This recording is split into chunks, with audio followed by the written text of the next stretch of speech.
All right, so this is going to be a tutorial video, hopefully going over the setup process for SFTPGo, just using kind of my own implementation plan here from the documentation and talking with Nicola, the developer, over the past week, and it's just something to share with the community of one way that they could implement SFTPGo for their organization's use.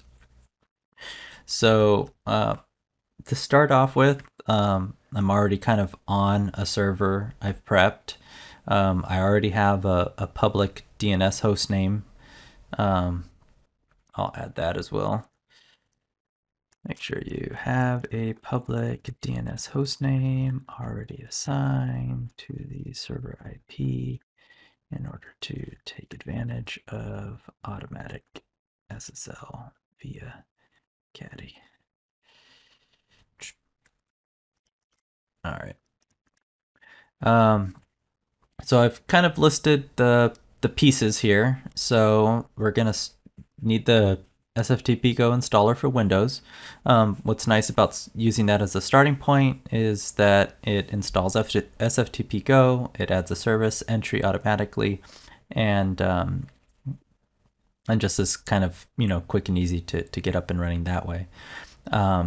Then you'll want to download the SFTPGo Ldap HTTP server zip file, which you can find there on my GitHub project page for that. What that piece is going to provide is the external authentication hook that's needed for SFTPGo to be able to authenticate via Ldap. And the way I chose to implement that to kind of keep it relatively easy for folks is I used a program called Exe Output for PHP, which was kind of cool to discover this last week. Basically what that does is it puts the PHP runtime and any extensions. So in this case, it's the Ldap extension plus the sockets extension. And I use the AMP PHP HTTP server package to kind of create a very simple HTTP server within PHP. So when you start up this exe, it actually starts up an HTTP server running on port 9001. But more on that in a little bit. The next piece is the Caddy Web Server. So that's going to provide a static, going to provide all kinds of functionality depending on what you want to use it for. But what we're going to use it for here is for providing file browsing capabilities. So basically, what you could do with SFTPGo is assign each user in your organization their own folder. And you can make some of those folders in an area that's going to be picked up by Caddy, so that they could be public if you wish. So I'll try and demonstrate that towards the end. You're going to need the Nssm Utility, and basically that stands for non-sucking service manager. So it's just a little utility that lets you install Windows services pretty easily for like EXEs.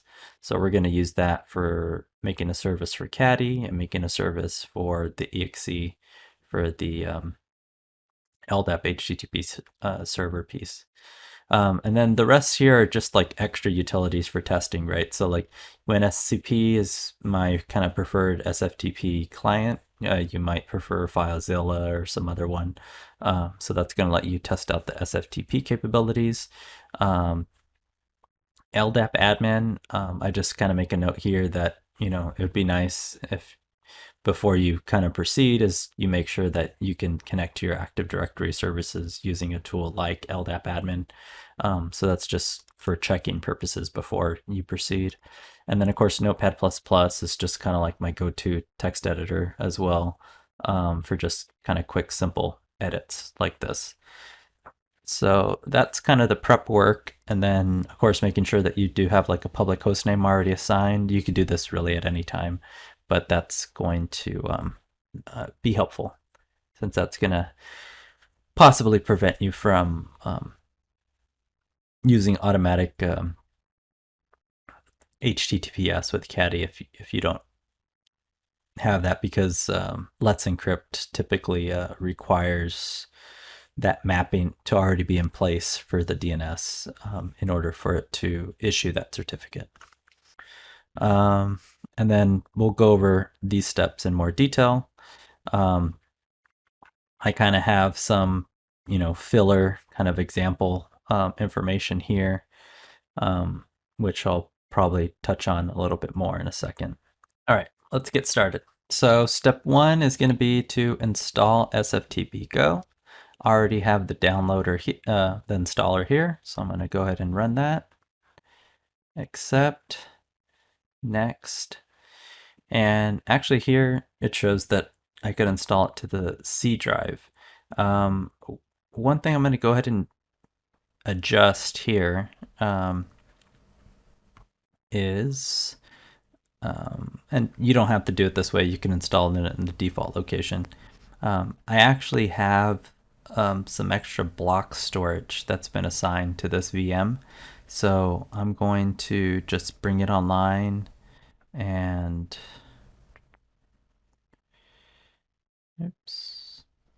initialize. I think that's the newer method. And new simple volume, use up all the space. We'll assign this the drive letter F. And let's call this files, I guess. Next. Okay, so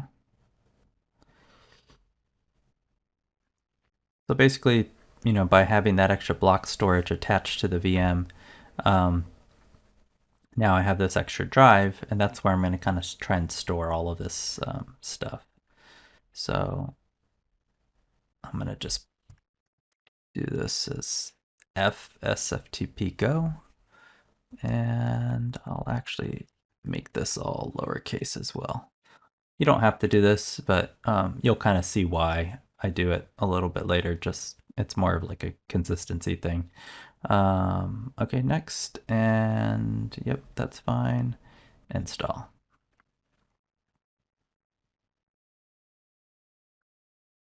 Okay. So one interesting thing about that, or something to mention here, is, and another thing to mention is I normally check this file name extensions on, because quite often like exes or other common file types won't show their extension in Windows, and I tend to like to always see them. But let me temporarily turn on the hidden items. So right now in the F drive, you don't see any hidden items displayed. But on the C drive, you're going to see the program data folder. And here, SFTPGo's actual configuration file is, and the default database, which is SQLite database, is stored here under program data. So I'm actually going to right click and create a shortcut here on the desktop to that folder, just so I don't kind of lose track of it, because the program data folder is not something I would typically go to. But I'm also going to open up the JSON file as well to have it here in Notepad++ for us. So, but pretty much at this point, SFTPGo is installed. And if we check in the services area, we should see it listed, but probably isn't started yet. Let's see, SFTPGo. There it is. Oh no, it is running already. Okay, so with it running, just right out of the box with step one, it's been installed. That means we should be able to go to localhost 8080. And the default credentials here are admin and password. One thing to keep in mind here, I do have the Windows firewall enabled, but on top of that, I know here at the top I mentioned a little shout out to vultr.com. I've been really happy with their VPS servers and kind of capabilities, and I was kind of excited that just a few weeks ago they announced cool block storage capabilities. So that's kind of how I got that F drive that I added a moment ago. I had already attached it to the VM before starting the video, but I just formatted it right now. Port 8080, is probably just accessible locally on the server, which is good. On top of that, though, on the Vultr side, they do have their firewalls that you can attach to your VMs as well. So, like for example, like the firewall for this VM only allows port 80, 443, and port 22 in. So port 8080 wouldn't be accessible outside of this VM anyway. But you can choose to do the firewall thing in several different ways. But I kind of like that Vultr has that cloud firewall level as well for me to make sure that things are limited. So now that we're logged in here, I'm actually going to create a local username and let's say a local password. I'll make it similar to the other one. So sftpgo.local and sftpgo. So if I hit add here, sftpgo.local, sftpgo, and I think I have to assign this a home directory.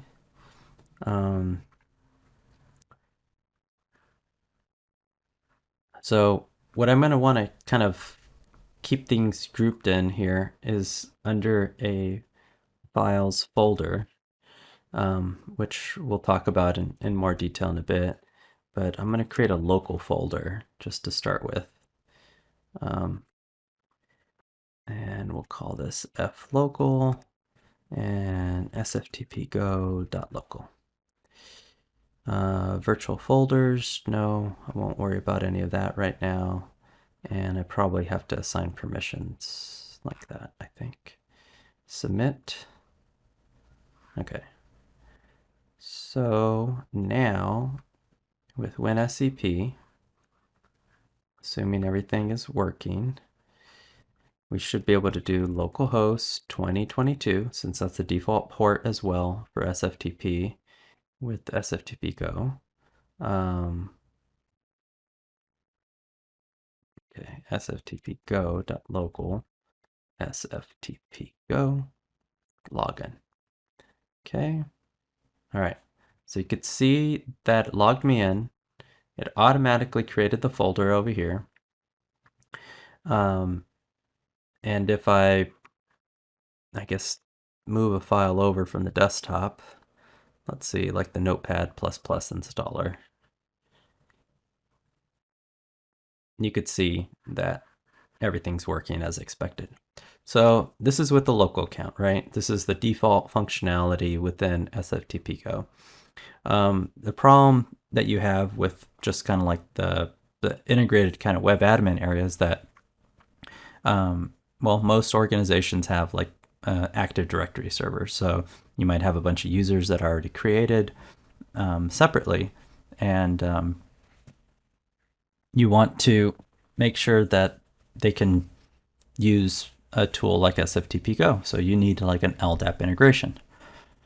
On top of that, SFTPGo offers these virtual folders, which is kind of interesting as well, because essentially they allow you to list a folder within somebody's root folder that doesn't technically exist in their home directory, right? And more on that in a little bit, but that's actually a pretty powerful kind of capability and allows you to do some interesting mappings. So I kind of took advantage of that in the integration that I built. But this is just that quick local test. Mainly I'm creating the local account just to demonstrate that the local count will no longer work once we set up the Ldap integration. So just keep that in mind.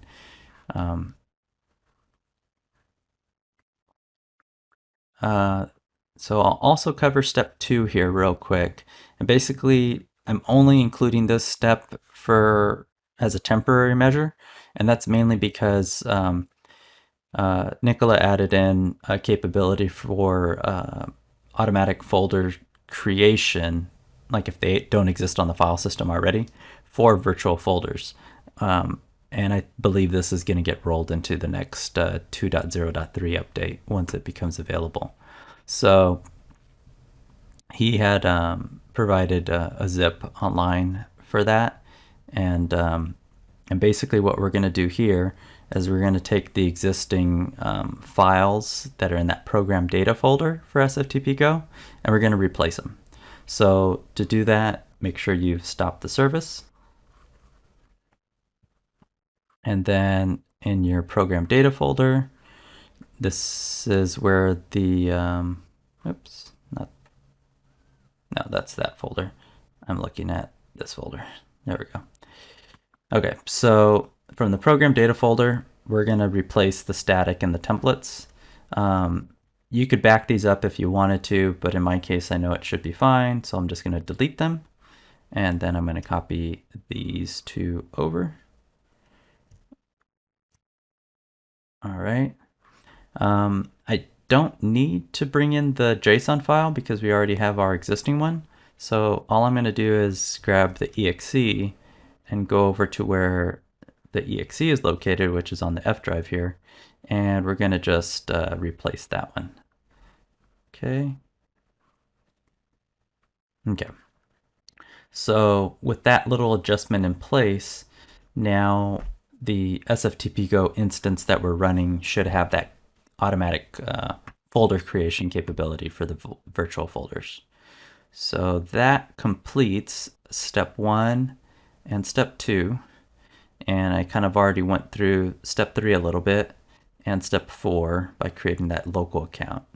So I'll take a quick pause and then I'll proceed with the next steps. All right. So now we'll proceed with the installation of the SFTPGo Ldap HTTP server piece that I put together, which has that external authentication integration. So this will kind of maybe be a little bit of a showcase of this integration's capabilities for you all. So first off, if you go to the download for that, you'll download the 0.8 release, or whichever one happens to be the newest at the time that you go and check it out. And you'll see that inside the zip we have a data folder, we have the exe. So the exe is the PHP 7.4 runtime currently embedded in, along with the LDAP extension and the sockets extension required for the AMP PHP HTTP server package. And so that's kind of what allows this to function as an HTTP server. You also see this open LDAP folder. I'll try and demonstrate why this is there. It's mainly there as a helper to you. So you can kind of quickly copy this into your C root if it's necessary. And in most cases it might be. So just keep that in mind. So, and then we have the data folder. So the data folder contains this configuration.example.php, a functions.php, and license and readme, and a more or less empty logs folder. So what's nice about the logs area is that if you enable that within your configuration, that'll actually help give you some nice logging capabilities that you might find useful, especially at the beginning when you're kind of troubleshooting things, or maybe if you want to keep track of the bad usernames that are being attempted against your server for a little while, and updating your username blacklist and things like that. So yeah, let's get started. So I've already extracted this into this folder, but you'll see that we have the v.0.8 added at the end. I'll just copy this one, which has that removed, and I'm going to drop that into our F drive root. Okay. And like I mentioned, there's that Ldap folder, right? And you're not going to have this configuration.php at the beginning. You're going to just have this one. So normally what you would do is you're going to copy this and paste it here, and then you're going to rename it. Let me go ahead and open the example. So the example shows all the different little options that are available. So as a quick overview there, we have some options at the top. So if you turn the log to true, that's going to start putting some files inside of that logs folder over time. So it'll be named by day there for you. If you turn on the debug option here, what that's going to do is it's going to use this debug object. Instead of connecting to your LDAP connection, it's just going to kind of default just use whatever you provide here. So I'll try and go through that as well. Well, I take that back. It does use your connection that's defined down here, but what it does is it lets you bypass SFTPGo. So basically the way that external authentication process kind of works is, you know, somebody does a login attempt against SFTPGo, and when that occurs, it hits your external authentication hook, which would be the HTTP server that's running here. So normally when that request is received, it has an object like this coming from SFTPGo, but it has the username and password and, you know, information that's coming from the user. So so this is kind of like a way for you to bypass SFTPGo and just kind of run some quick authentication tests to make sure that things are working as you expect them to. So we have our connection area here. So what's cool about the way I have this set up is that it lets you define more than one connection. So you can have a connection, let's say for organization 1 here, make another array for organization 2, or maybe for department 2. And you can use the base DN as another kind of like limiting factor. So basically only users within this DN are going to be allowed to log in to or via this connection. So that helps you to limit things as well. So if you make the DN your whole domain, well, then everybody in your domain can log in. But if you just make it like a specific OU, then only folks within that OU are going to be allowed to log in. So that's probably a pretty helpful thing for most folks. By default, if you use the you know, insecure connections without SSL on port 636 or 389 without TLS enabled, you're going to potentially have that risk of open, you know, communication occurring. But hey, if you're installing this within your own network, you know, that might not be a big concern for you. The next thing you're going to see are the home directories. So the home directories are also per connection. So you're going to match up the name that you use for the connection, and you're going to give it a path. So you can have it just be a static path, which would apply to every user, right? So if I don't have a username in here like this, then basically anybody on the example connection is going to be assigned the same folder when they log in.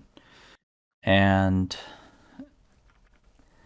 but if you include this username placeholder, that lets the username replace the well, this part in the little template, right? And so this allows you to assign unique folders for each username. And then we kind of get into the interesting bits. So we have the virtual folders area, and this allows you virtual folders or public virtual folders.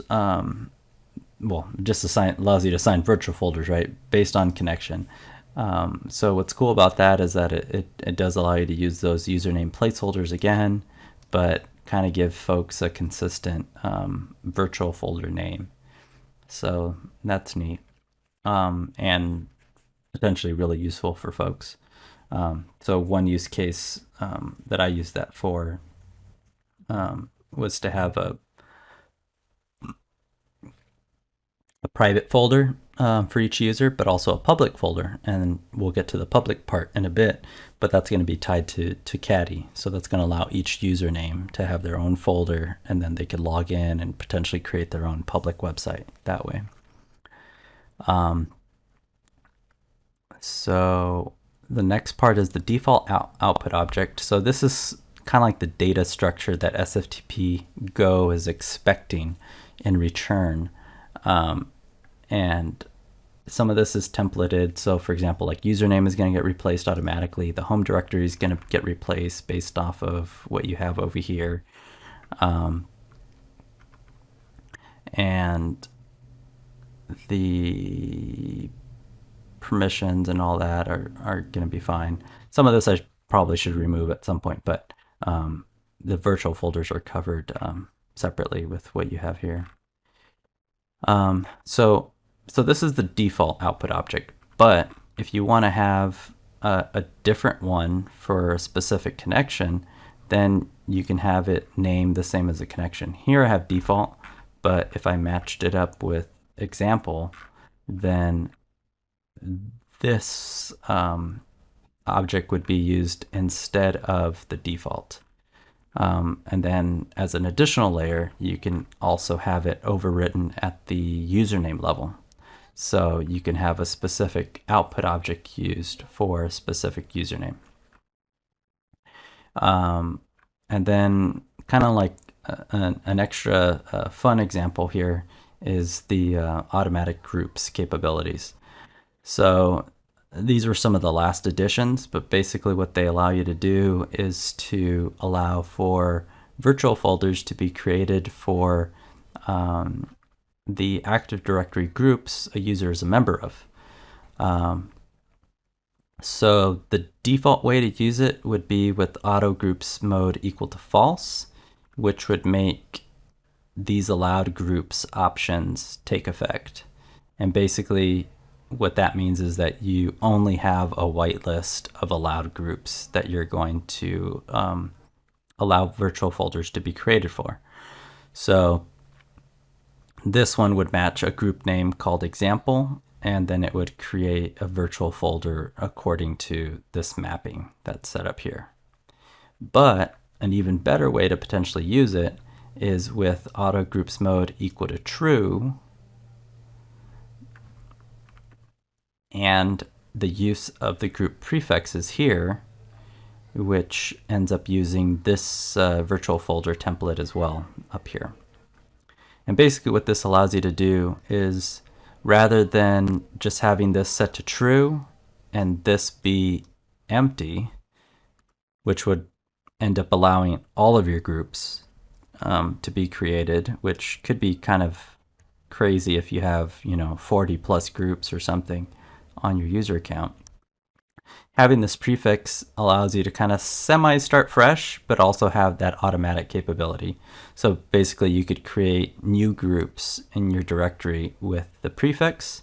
So let's say SFTPGo dash, department number 1, and any of those groups with that prefix are then going to be automatically created as virtual folders for you.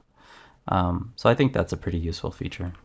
And then just to kind of keep the bad folks out, I added some basic security kind of features in here. So I have a minimum length for the username. I have a username blacklist. So if you want to monitor your logs for a little bit, you can kind of get as lengthy as you want to with this blacklist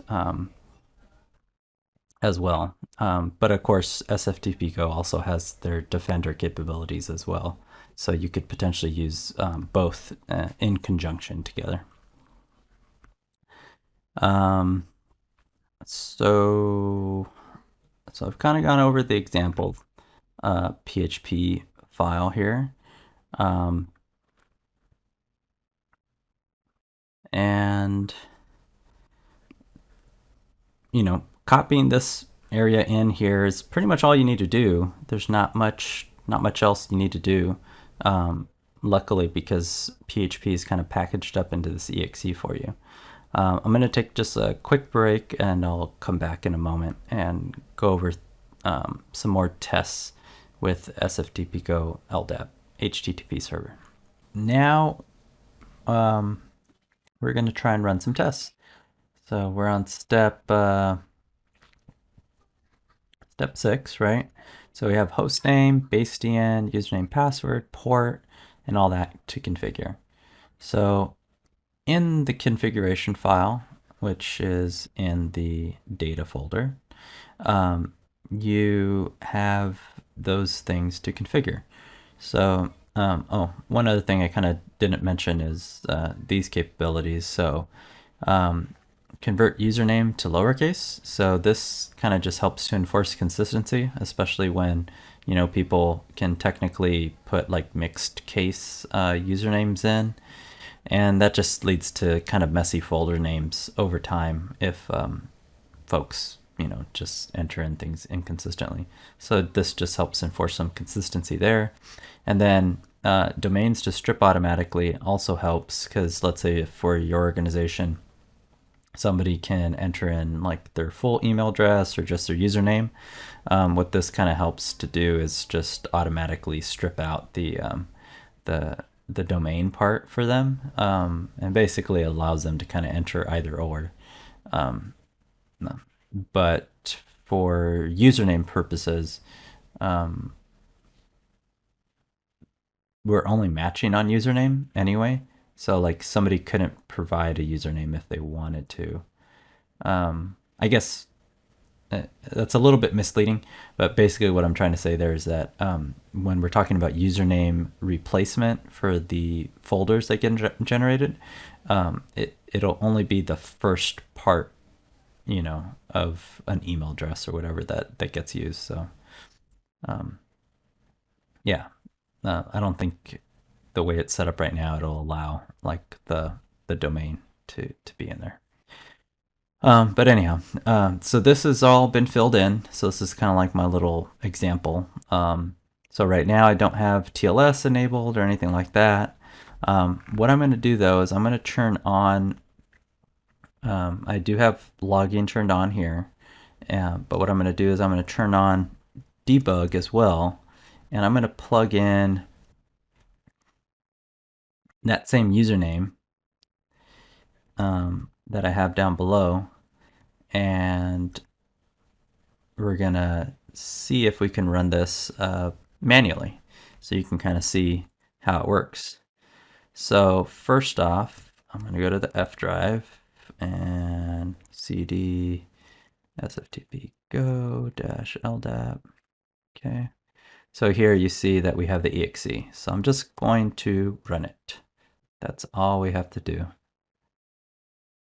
It'll take a few moments, but now you see that it's listening on port 9001.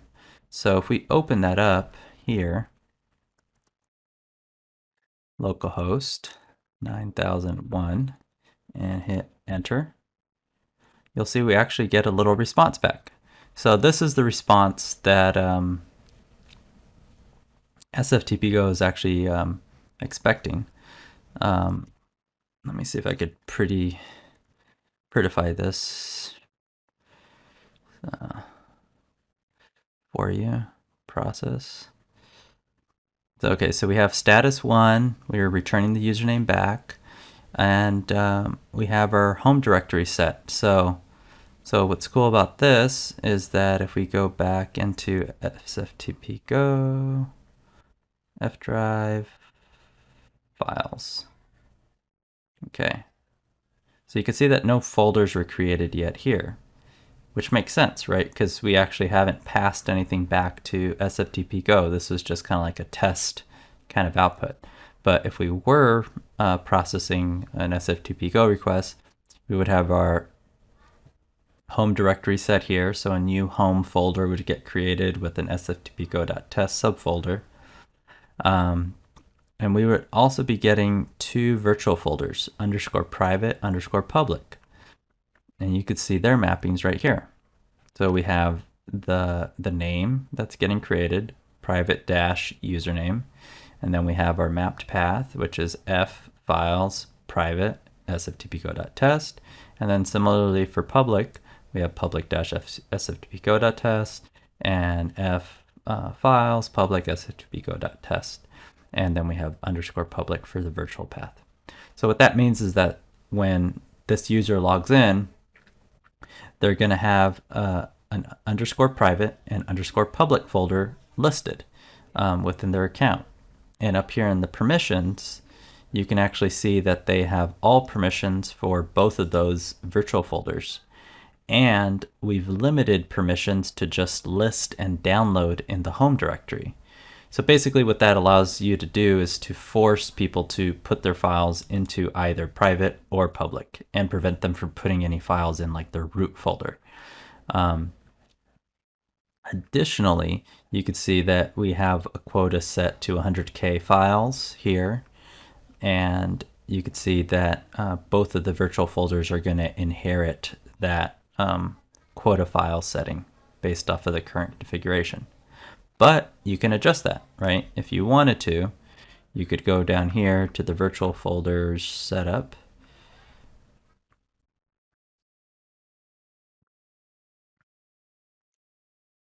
Sorry, it's just a little bit laggy there.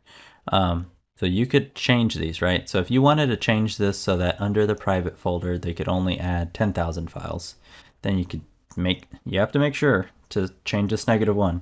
So you could set this to 0, and you could set this to 10,000 or maybe just 1,000. And that's going to allow this to have that quota. And to demonstrate that, I'm going to probably put like 2 here.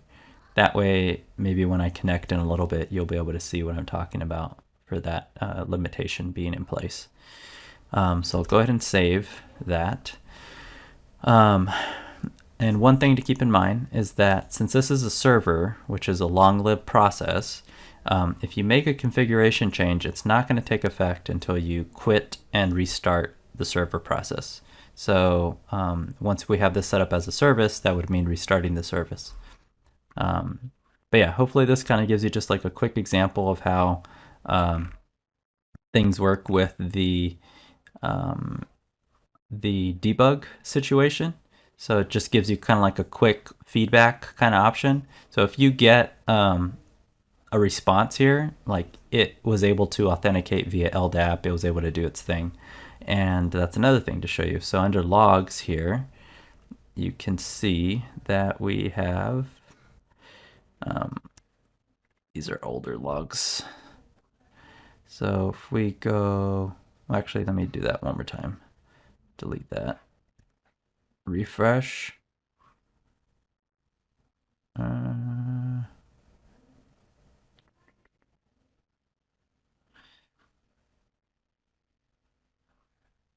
That's there.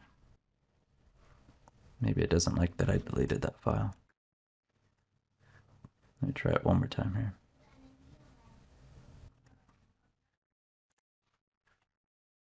Okay. So Notepad. Okay. So the start of these logs is right here where it says starting execution process, starting execution process. So it's web execution mode, it gets the data, it's using the debug option, right? And it gives you a little tip here. So authentication may fail if this object does not exist, which is accurate. And then we have the username that's provided. We strip out example.com or at orware.com if we have that. And then it gives you a quick about attempting to connect to that connection. The username does exist, and since the username exists, it attempts to authenticate the password. The authentication attempt was successful, and then we're using a connection-specific output object override. And then from there, we disconnect, and authentication is deemed successful. So that's what you're going to see here in this log file.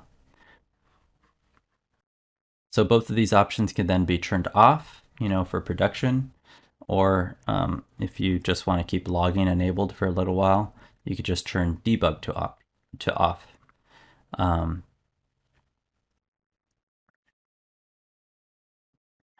just to go into a little bit more detail here, you can also see the functions.php file. A lot of the magic happens in this authenticate user method, along with a few related methods. But you could see here kind of like each of those steps that get mentioned in the log file. So that can kind of help you to find out, maybe where a problem is occurring for you. And this also gives you some flexibility. So, if you wanted to potentially customize this, this is tailored more for Active Directory, but if maybe you wanted to customize it so that it worked better for Open Ldap or something else, you could potentially do that here somewhat easily, since there should be support for it. It's just not something that I tested. And additionally here, you'll see kind of like all the logic for the other functionality as well. So let's close that.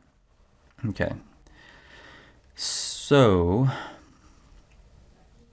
now that we've tested a connection, I'll kind of do a quick pause, and then I'll come back and show you kind of like the issues that we have with TLS.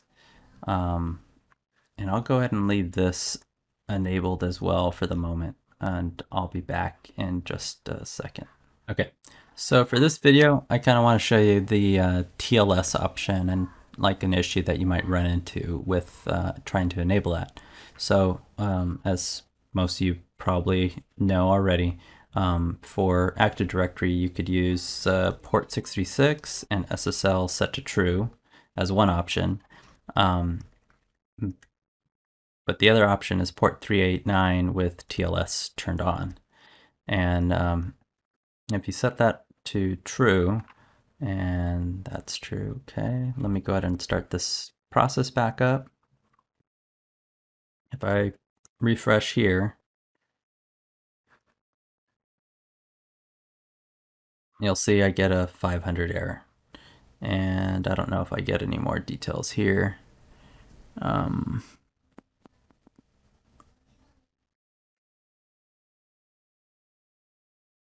Okay, but what you see is Ldap start TLS, unable to start TLS connect error, right?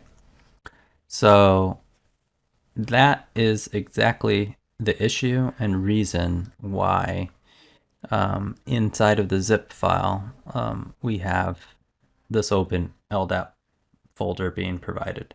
So what you need to do here, it already has this subfolder defined and the ldap.conf file in there, which just has TLS require cert never. And if you take that and copy it into your C root, it may or may not be instant. Let's see. If I refresh, okay, still happening. Let me go ahead and restart the process. Okay, see how it worked now? So if you go to the ldaprecord.com website, for that configuration maybe, options, yeah. So under debugging, under configuration on the LDAP record documentation, it kind of talks to you about if you're having connectivity issues, you may need to kind of follow these instructions. So basically what I've prepped for you is just already having this configuration file in that folder with that entry added in. It does say that, there's kind of like the official thing to do, which is to kind of add in your domain CA certificate to your web server and kind of some other stuff, which is kind of the more accurate and secure method of doing this. I'm just kind of not as well versed with kind of doing it the right way in this case. So I just feel like it should be secure enough with the methods I'm using that I'll probably be okay. But you know, your risk tolerance may be a little bit different. But I just wanted to share with you this kind of solution to that problem. So yeah, so basically that allows you to connect through port 389 with TLS enabled. And that covers our steps 6 and 7. So we've run our basic tests without SFTPGo. So now it's going to be time to go ahead and disable debug mode here, which preps us to use this for real. So for example, in non-debug mode, if I reload this page here, it's just going to give me a 500 error, and that's expected. That's exactly, you know, what SFTPGo would expect if no response was provided to process. So this is working as expected here. So we're basically prepped. We just need to update our SFTPGo JSON file and plug in our external auth hook, which I skipped somewhere. Where is it? There it is, right here. External auth hook. So you're just going to plug in that URL, save it, and then you're going to restart SFTPGo. Okay.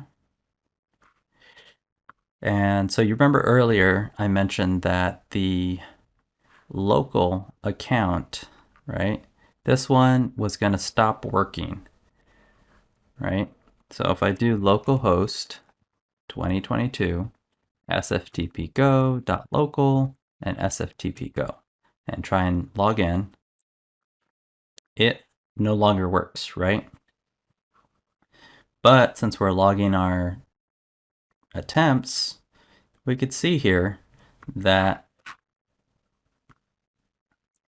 sftpgo.local was part of this last authentication attempt, but it doesn't exist in the test directory that I'm using here. So the authentication failed. So that's why I mentioned that once you enable this, it's going to override that the local account usage. But now I should be able to use my test account that does exist, and that is the right username, right? sftpgo.test. Yes. So once I hit login here, what we should see is we should see a number of folders get auto-created here. We should see a private folder with the username sftpgo.test folder plugged in, a private one, and we'll also see a home directory. And it's all going to be based off of these kind of example permissions that we saw here, right? So all of these two virtual folders along with the home directory are all going to get created right now. So let's go ahead and hit login.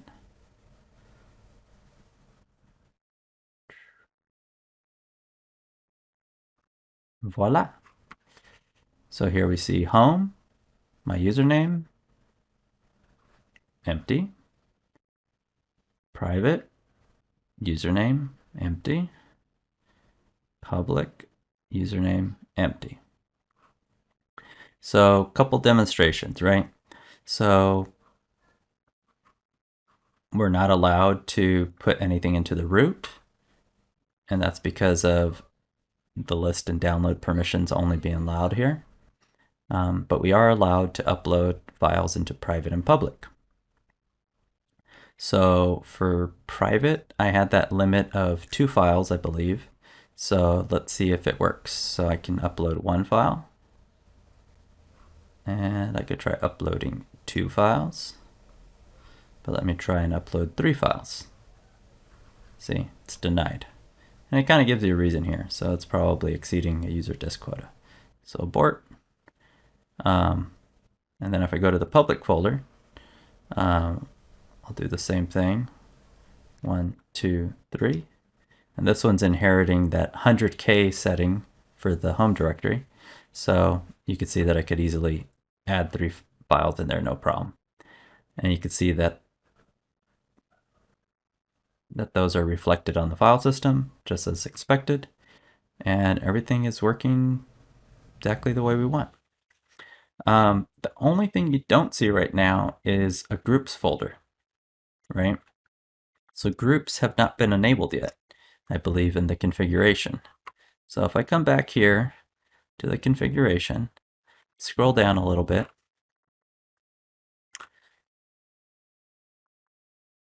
you'll see I have auto groups mode set to false. So if I turn this to true,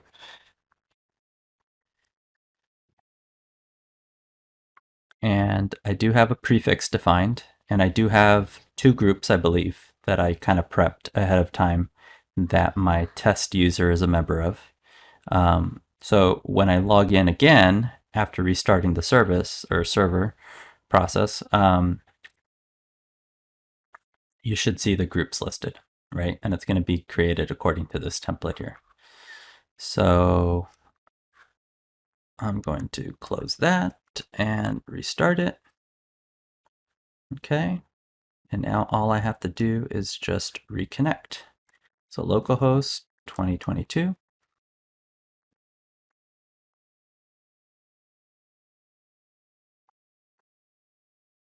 Oh, I used the wrong account. Sorry about that. Localhost 2022, SFTPGo.test, SFTPGo login. Bam. All right. So we're not seeing the change yet for the groups. No changes here. So why is that? Do I have a bug? So we enabled auto groups set to true. We have our template. We have our prefix.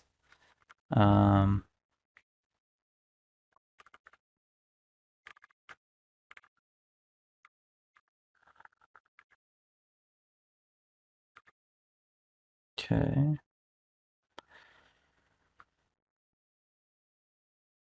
Let me see if I can run one more test here on my end. I'll go ahead and pause for a second, but let me go ahead and just start it back up one more time, just to make sure. I think I have an idea of what the issue could be, but I need to verify that.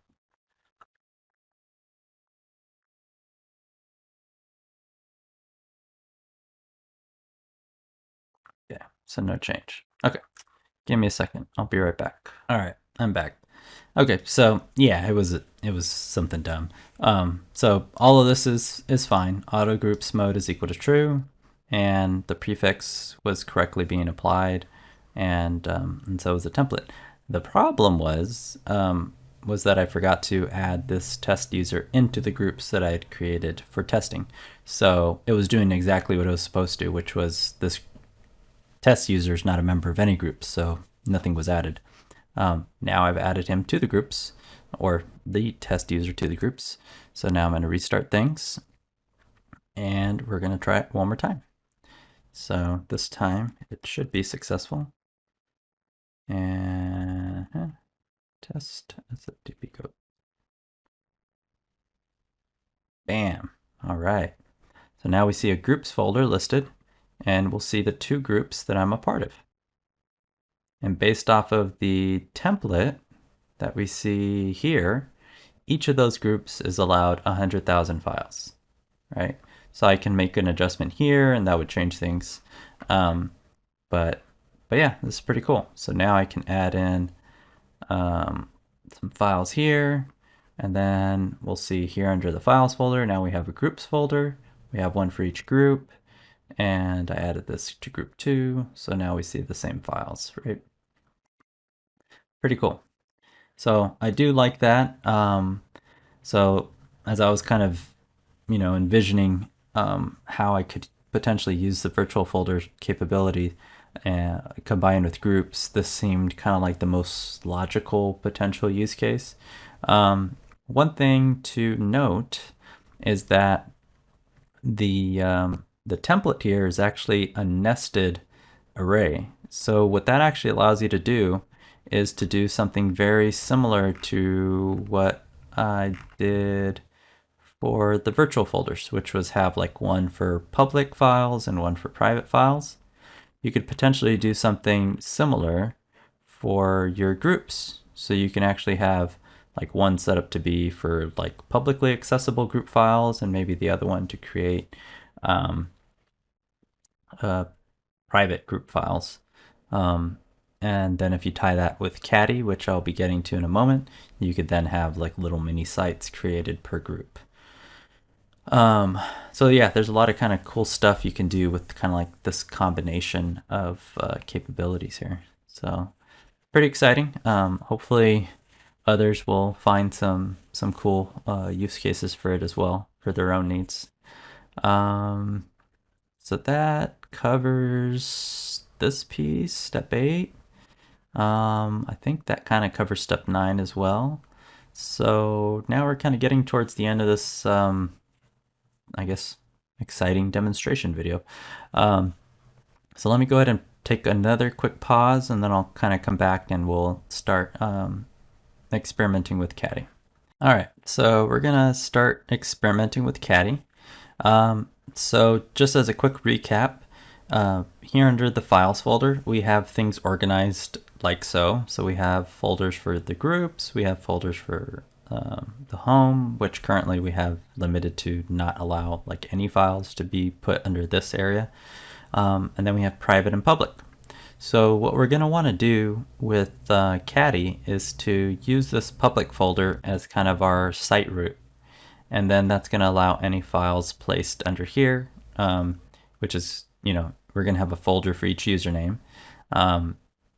Each of them is going to be allowed to create their own kind of like little mini website based off of their personal folder that they're going to have access to. So how do we do that with Caddy? So here with Caddy, I'm going to grab that folder and I'm going to also place it under the F drive. And within Caddy, Caddy is really cool. If you're not familiar with it, there's a lot of neat stuff that you're able to do with it. I have a logs folder just as a placeholder, but the kind of magic is really here in the configuration of the Caddy file, and of course a lot more magic is within Caddy itself. Matt Holt, if you're into sponsoring projects on GitHub and developers, Matt Holt would be a great one to sponsor along with Nicola and others. It's done some really great work here with Caddy. So here's a prepped Caddy file. I'm going to try and share this as well for those that are interested in replicating this setup. But basically I have a few snippets here that are already pre-made just to simplify the code down below. So we have what's needed to add static file serving. So we have this try files clause, which basically allows you to access HTML files with or without the .html extension. We have the file server option with the browse feature turned on. So that's going to allow, like, if anybody's familiar with kind of like Apache's default, folder browsing capabilities, this is like a prettier version of that. The templating feature is optional. It kind of depends on whether or not you're wanting to do that, but it's actually kind of cool. It's also, if you're familiar with like Apache kind of having its own like include capabilities for files, it's kind of like that, but it has a bit more functionality. You can actually list files, directories, show the today's date and all kinds of stuff. And actually, if I go to the Caddy server website, documentation, templates.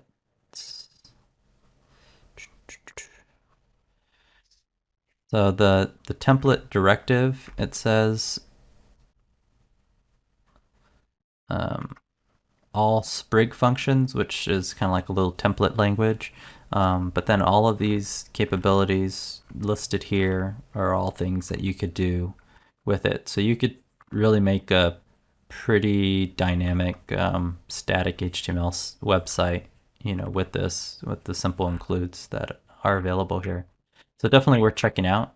And that's why I have it enabled here. So basically that would allow any of your users to kind of create these or use that templating functionality to create their own little websites.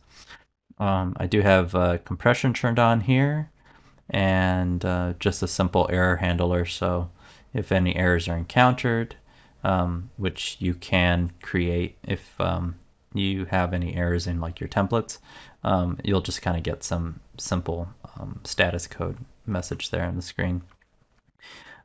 This just enables the HTTP strict transport security headers and some other functionality like X-frame options deny and that sort of stuff. And then some logging helpers here. So since my test domain is this, sftpgo-test.aura.com, and I already have that DNS entry defined, all I have to do is set this to the right drive letter, and that'll probably work. Right now I don't have WebDAV enabled just yet inside of SFTPGo. The way that is going to work is I have to set it up right here. So if I set a port, and if I restart SFTPGo in a little bit, WebDAV will be enabled. So I'll just go ahead and just mention that. So we have the F drive, Caddy, logs, fcaddy logs, and we have the two domain names kind of defined here. So cool. So if I open up another command prompt here and go to the F drive and go into Caddy. So Caddy has a couple different, things. If you do Caddy validate, that's going to validate your configuration. Everything looks good there. So if I do Caddy run now, it's going to use that Caddy file and startup. Okay. So a lot of those lines above are just kind of related to generating that SSL certificate automatically and some other startup tasks. Let's see, hopefully it's able to do its thing there.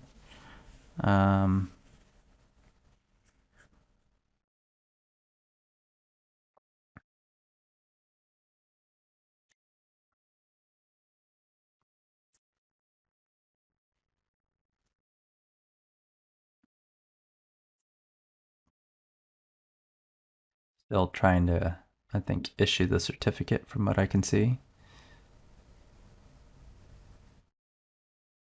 And it might possibly be working now. Let me see. SFTPGo -test.orward.com. Okay, so it says it can't provide a secure connection, which kind of makes sense, right? Because it was trying and it's waiting here on this challenge.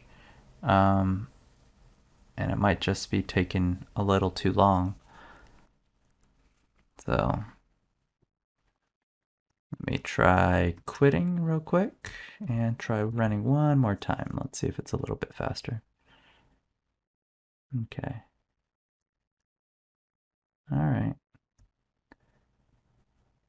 So I think it's fine with the WebDAV one, but I'm gonna have to go double check, make sure I'm using the right host name.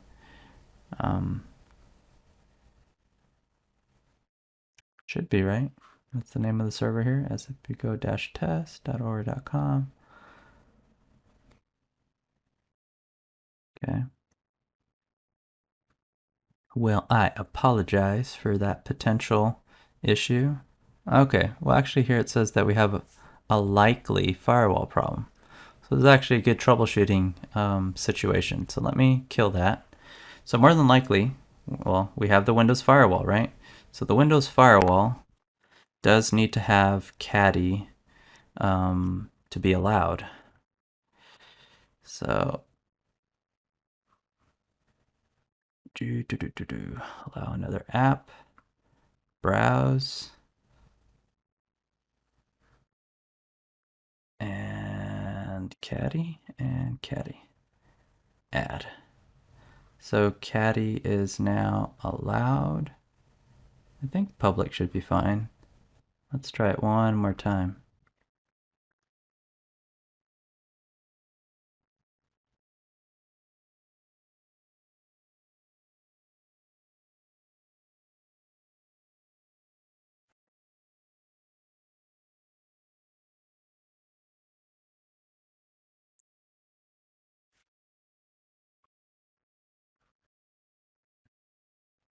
Yay! So that should be working now. And so that's a good note. Let me go ahead and add it into my little notes here. Make sure to allow the caddy.exe as an allowed app for the Windows firewall to avoid automatic SSL issuance issues. Hopefully that makes sense. All right. And then if we go to the webdev endpoint, it should also return with the response. We go -test-webdev. Okay. But I think it kind of got stuck on this one. So let me try one more time. Caddy run. Trying to solve challenge. And that one maybe because I had that initial issue of not being open. Maybe it ran into a little problem on that one. So we can give it a little break, but we'll come back to that one in a moment. But you can see here, we already have our folder and our file being served. So we have the little template example here, and let me go ahead and put another file in here, the sprig example, and you can see that it shows up, and you can see a couple different tests that it allows for here. These are all kind of like semi-dynamic little pieces. And then this is a very simple example. So it actually pulls out the current date.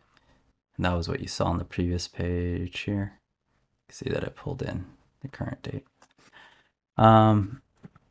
So that's really it on the Caddy front, aside from this kind of issue with issuing the certificate for the webdev hostname. Let me see if part of the issue is that there's nothing on that hostname yet. So let me restart SFTPGo. Okay. And so now if I go to localhost 9000, which webdev is running on, I should get something, which is this. And then here, I could also log in to my account, sftpgo.test, sftpgo, and see my same folders. Well, not really, right? Because it's just an XML response here. But if I go into the File Explorer, I actually can add a network location like this. Localhost 9000, hit next, and then enter in my credentials. But I'm going to hold off on that just a second because I want the SSL to be working first. So I'm going to restart Caddy again, and let's see if that allows the WebDAV one to come in.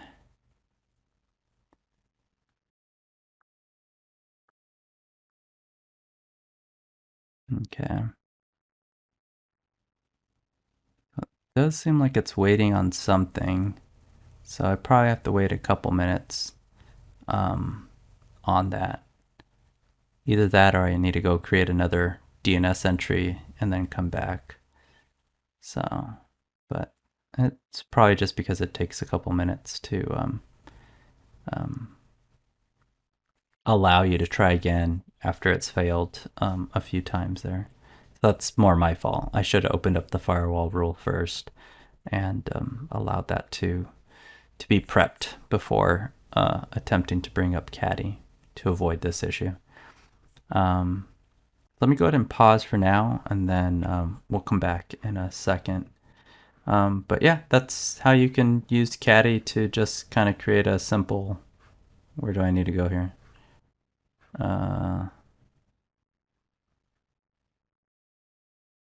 Right here. Yeah, sorry.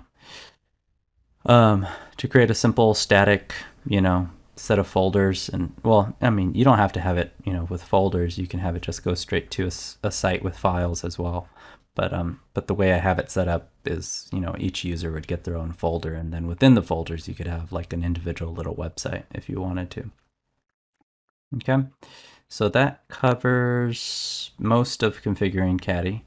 So the next steps would be just to, make SFTPGo use port 22. So it could be like a typical SFTP server.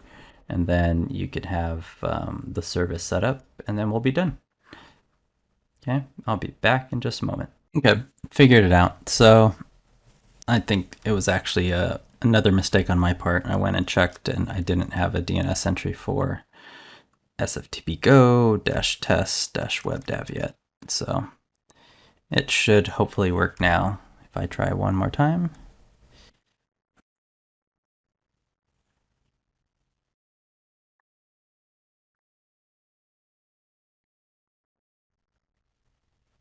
Yay. Let's see if that works now. So if I try and refresh, almost there.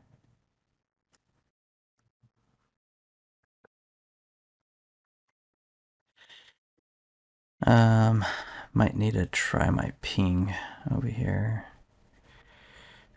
What's it say? No OCSP parsing error from server unauthorized. Okay, I'm not sure about that error. It might be a different issue.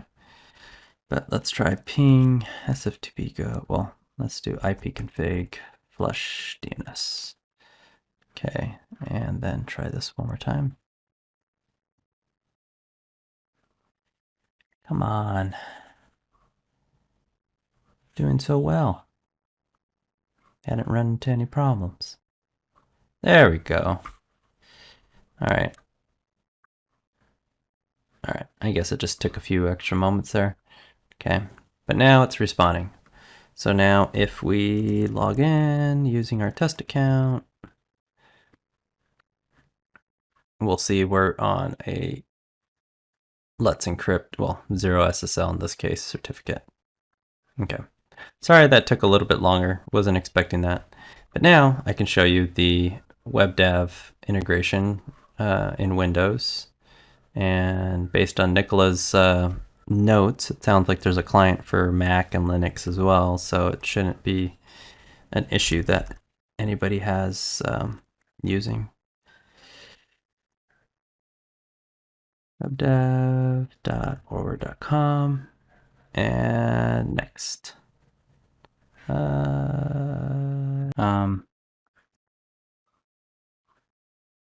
Well, let's try it through WinSCP. So hostname sftpgo.test sftpgo. See, it still thinks that the host doesn't exist. which is a DNS issue.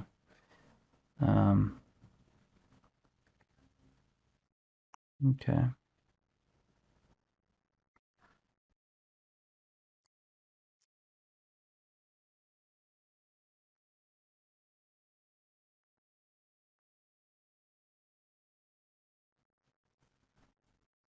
Okay.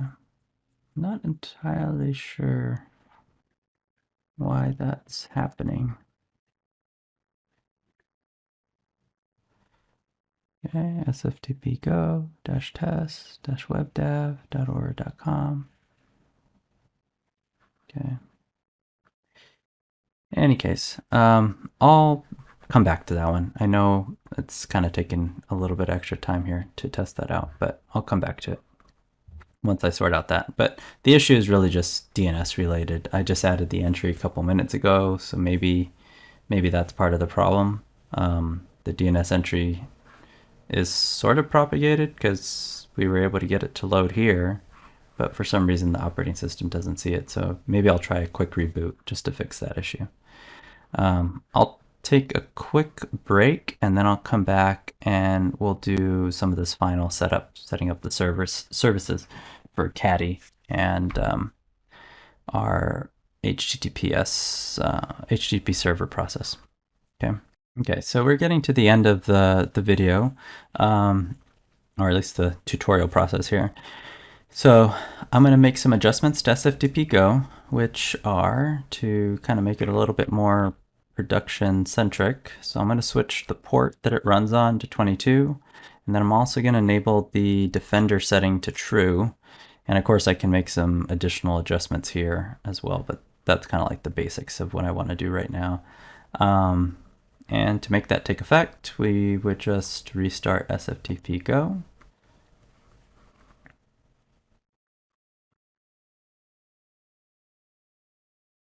And we could see here that if we try and test again, I'll do localhost and sftpgo.test sftpgo. All right. Okay, we can see it's all still working, but now it's on port 22. Okay, go ahead and close that for the moment.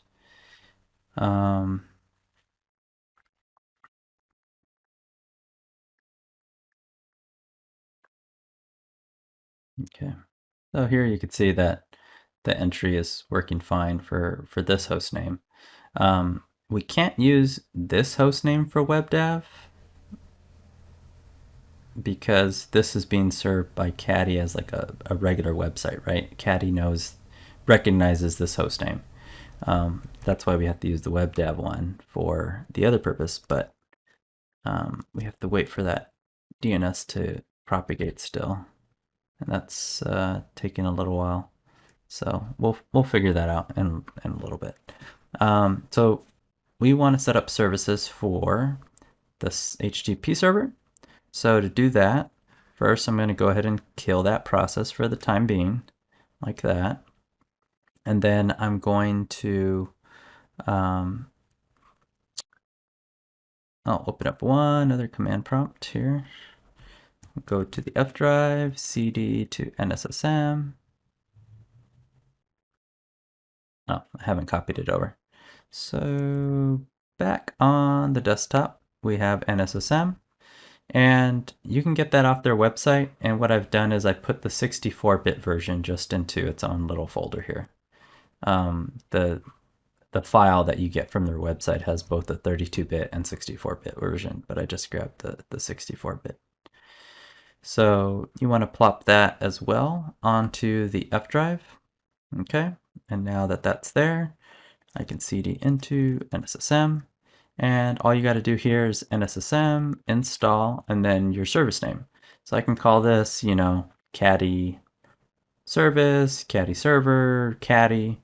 I'll just keep it simple and call it Caddy. Okay, we'll make sure to go into the Caddy folder, select it, and the only argument you require is run. Excuse me, and I just realized I'm doing this backwards. So I kind of said that I was going to start with the HTTP server part, but I guess I'm starting with Caddy first. So I'm going to also stop Caddy for the moment. The only other options that I sometimes kind of configure here are related to the standard out, standard error pieces. And what that would do is kind of write some of this information out to those files for you to kind of see. I kind of haven't been like 100% sure whether it's working as I expect it to, but I'll go ahead and do it here just so you can see how that looks. So I'll call this standard out.log, and then I'll make the other ones standard error. And then I usually turn on file rotation, and I'll put this to 100 megabytes, and I always forget the number, so 100 megabyte 2 bytes. And this number sucks, so I go into this website and I grab this number, but this number has commas, so I need to remove the commas. And there we go. Okay. So I'll just keep that like in a tab here for a moment. All right, that's really all it is, right? So the very important piece is here, right? Because you want to know what file and what folder and what arguments that you're going to run. The rest of it is really just optional. So this is optional, and so is this. And that's all you need. It should just work. So install service, right? And well, I guess I could do it in 2 separate steps. So like here, right? So this is not going to work if I refresh it, right? Because the server is no longer running. If we come back over here to the services, refresh, Caddy's listed, and I can start it. Okay. And it's going to take a few moments. Just give it a while. Takes a few moments to do its boot up process there with SSL and everything.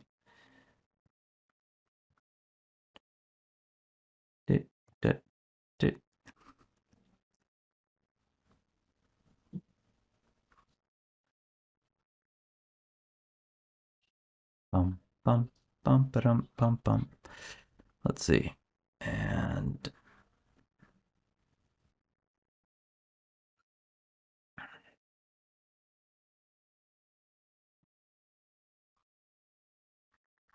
there's nothing there.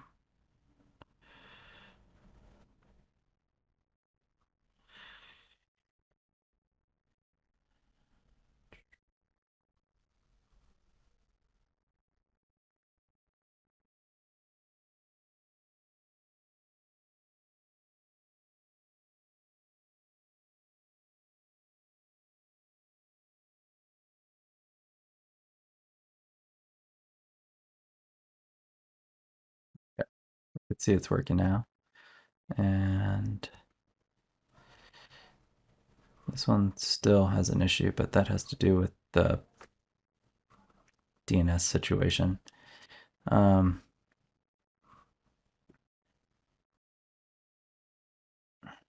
right. So we kind of have one for one, but maybe not for the other yet. That'll take a while to fix for some reason. Or I need to go and double check again the DNS entry. All right, so now we just got to set up the service for number 2. So now we're going to do Nssm install, and I'm going to call this the same as the program, SFTPGo -Ldap HTTP server, and install. And we're going to go into that folder, like this. No arguments are required. And for this one, I'm not even going to put like the setting, because from what I was noticing on my end, it wasn't really adding much value. So this is all you need for this. And if you enable logging within the program, then that'll give you more useful output anyway. Install service. Boom. Okay. So now we could see it listed, but it's not running yet. And if I run a test here, you could see that I cannot log in, right? Access denied. And that's because SFTPGo is pointing at that external auth hook, but that external auth hook isn't running. So we'll start it back up.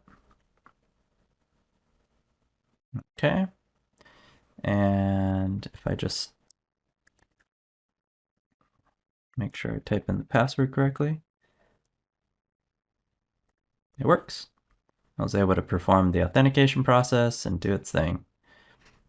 And what's cool is that if you make any adjustments to like your settings, like that's going to immediately be reflected here in your folders next time you log in.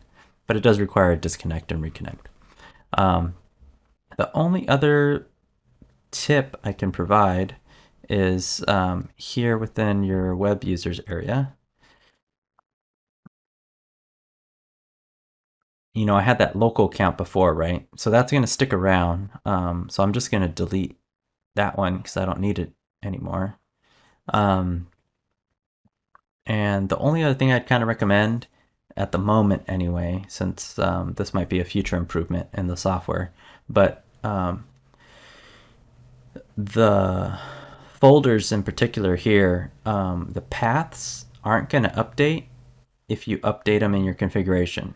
It will take effect in an updated manner on this end because it's going to use whatever the PHP external auth hook piece has defined, right? So whatever you define inside of this configuration, it's going to use.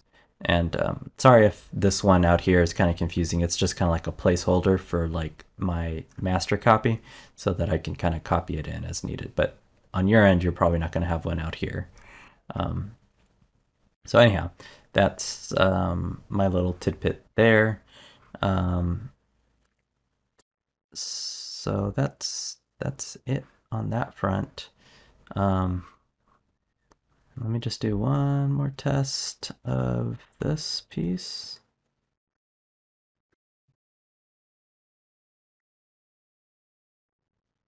My goodness.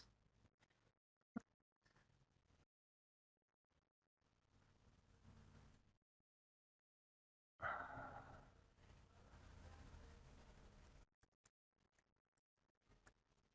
wonder why those host names aren't. I mean, that one's working fine. I'll be back in just a moment to conclude the video series. But yeah, just in this piece, we did the quick configuration. We set up the two services for Caddy and the HTTP server used by the external auth hook, and we're pretty much done. You know, we have this piece working, right? So we have our static file server serving those files and folders in the public folder. The only piece that's really giving us an issue is this, and it has to do with DNS. So let me just try and fix that, or wait until that's fixed, and then I'll be back in a moment. Let's finish up this video. So we'll go through the full recap, and then we'll do the WebDAV test. So just to recap, we prepped a new Windows server. We downloaded the different required files, the SFTPGo installer, my Ldap HTTP server kind of package there, the Caddy Web Server, the Nssm Utility, and then we had a couple other things that we use, such as Notepad for these notes, and then WinSCP for testing out the connections. I had also made sure that I could connect to Active Directory separately via Ldap Admin, and I sort of made sure on this step, but I kind of missed the WebDAV one, so that's why I kind of had an issue there. Okay, and we installed SFTPGo. The installer installed the service. The only kind of trick was knowing that the data files go into this program data folder that you need to be aware of. We did that over-the-top upgrade, which you more than likely won't have to do once 2.0.3 is released or newer. I did a quick demonstration of the web admin area. I created a local account, and then we tested out the Ldap HTTP server piece, and I kind of showed you a couple different details there and some of the configuration gotchas, in particular the TLS kind of issue that you might run into. We ran some basic tests without SFTPGo under that scenario, and then we configured SFTPGo to use the HTTP server for the external auth hook, and then we ran additional tests with SFTPGo in the mix. And then I also got to show you how like groups are automatically assigned and some of that functionality within my little HTTP server configuration area on the PHP side. And then from there, we configured Caddy to allow us for serving of static files, and we configured SFTPGo for port 22 and enabled Defender. And then we did the service setup with Nssm, and that was pretty straightforward, as you guys saw in those previous videos. So the server has been rebooted. Everything's fine here. This prompts for credentials again. So I'm hoping now I can do the add network location, and that whatever weird DNS issue was causing things to get stuck is gone now. So next. Okay. Let me try localhost 9000. Okay.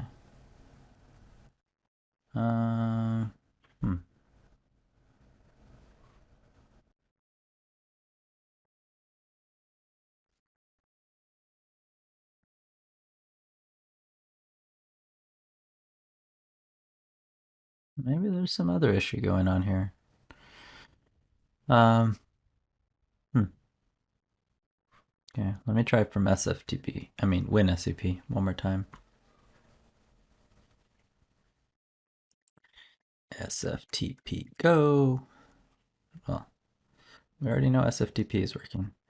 We do want TLS, and we want test-webdev.forward.com. We want SFTPGo.test, SFTPGo, save, login. All right, so we know WebDev is working. For some reason, Windows on here is not cooperating. I don't know if I maybe forgot to do something on the setup side here, but I'm assuming on most of your computers it's going to work fine. But there's probably like one troubleshooting. Windows, the folder you entered.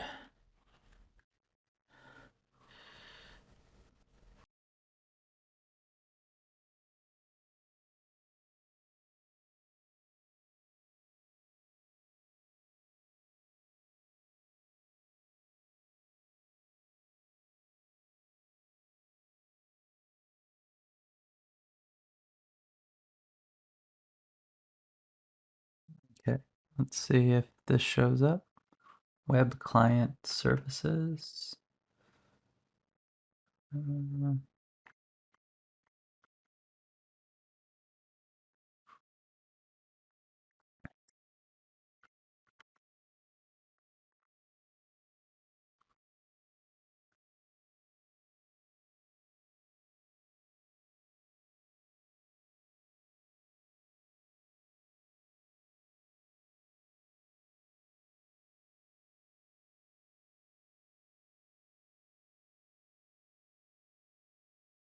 Okay, so maybe it never worked on the server. I don't recall actually trying it on, I think the server I was using the other day.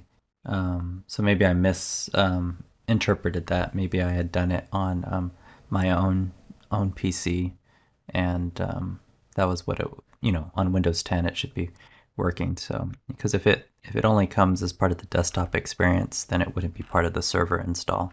So that kind of makes sense. So anyhow, that's probably just my fault. But we were able to see that it works here under WinSCP, and not everything's good to go. Okay, we have WebDAV, we have SFTP running on port 22. We can also check our log. We can actually see what kind of bad folks have come in. So here's a quick example. So we could see that X was denied because it's less than the minimum allowed length. Sinus is on the blacklist, so that was ignored. Support is on the blacklist, so that was ignored. Root is on the blacklist. That was tried several times. That was ignored. Guest is on the blacklist. That was ignored. UBNT is not on the blacklist, so it was kind of attempted here, but denied entry. Test, operator, more root, more admin. So you're definitely going to see a lot of these. So I would kind of recommend keeping the log enabled for the HTTP server piece just for a while, and just add to your blacklist in the configuration.php file. You can kind of see what comes your way, and then whatever is in there, you know, if it's underneath the 4 minimum character length, you could just probably ignore those. You don't really have to add them to the list if you don't want to. But definitely like the longer ones, if you know, like, hey, I don't have any bennies in my organization, you know, it's fine. You know, just add it to the blacklist. That way those don't result in Ldap authentication attempts. Because basically if they're in the blacklist, it doesn't even attempt an Ldap connection. So it just kind of, you know, short circuits there and kills the process. Apache, that's in the blacklist here. Might want to add Apache in there. There's my test again, my other tests. One thing I didn't demonstrate for y'all is the ability for that automatic removal of the, so I'll go ahead and use the public host name now, test.orware.com and sftpgo.test and my password, sftpgo. Okay, so update that. Okay, so, oh, I went too fast, didn't I? So sftpgo-test.org.com. So what I wanted to show was that we have the domain stripping, right? So let's say if my full kind of email address was that, what we'll see in the log dash test. Maybe I typed the password wrong. Nope. SFTPGo dash test. Let me see what the log says. Attempting to strip at orware.com from provided username. Before connection attempt, user lookup failed for me. Did I type anything wrong? Dash test. Nope. So we got the stripping part to occur.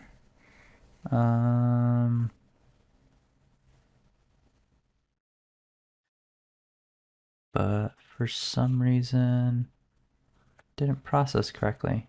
Let me think through that. After connecting attempt to staff, disconnecting from staff, user lookup failed for the username.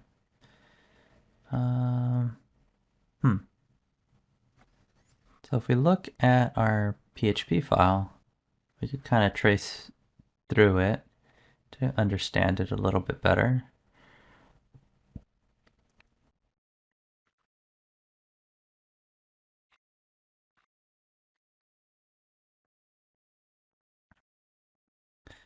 So we could see that it gets all the way here, it does the connection attempt, and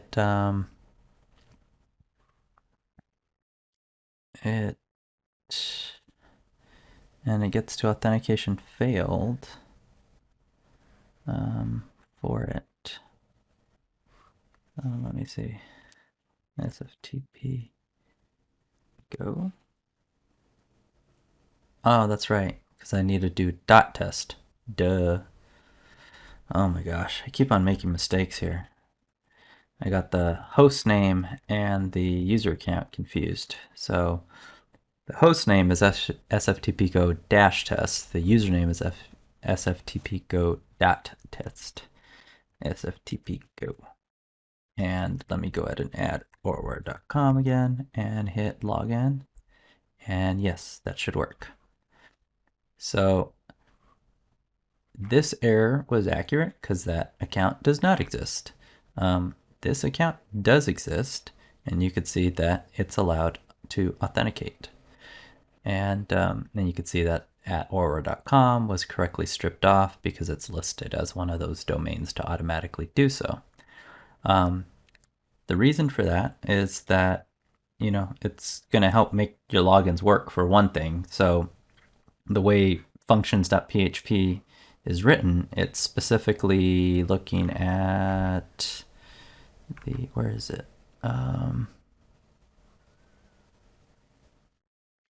It's finding the SAM account name, right? So if it can find the SAM account name, then it'll proceed. But SAM account name is not the same as email. So if somebody provides their email address, that would fail. So one option would be to not have this extra functionality in place, and people that type in their email address would receive a failed login. But in this case, it's a little bit smarter, and it allows people accidentally using their email address to still be able to log in successfully. Okay, so I think that covers everything. I hope you found it enjoyable, and I'm hoping that and anybody that watches this is able to take this and utilize it for their organization, because I'm really happy that I found SFTPGo the other week. I'm using it to replace Crush FTP in my organization, along with this Ldap HTTP server kind of integration that I put together. And I'm looking forward to what kind of cool improvements come down the road for SFTPGo. Good luck, everyone. If you guys have questions, feel free to reach out somewhere. I'm not sure what's going to be the best way, but GitHub or whatever is fine. All right, talk to you later. Bye.